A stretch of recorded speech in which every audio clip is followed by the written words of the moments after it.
Kuyan ay nasa labas pa rin ng Philippine Area of Responsibility.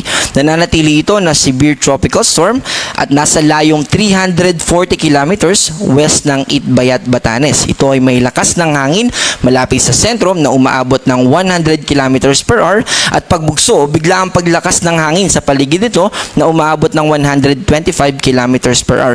Ito ay kumikilos pa north-northwest sa bilis na 15 kilometers per hour. Dito sa ating forecast track, manunumbalik itong muli dito sa Philippine Area of Responsibility by Wednesday ng afternoon or ng hapon at magpapatuloy sa yung kanyang northwestward movement at mas hihina pa ito.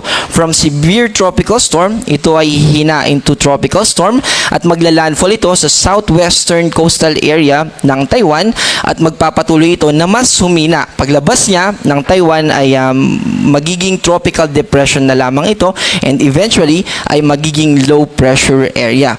Yung lawak na associated dito ay umaabot pa rin ng 500 kilometers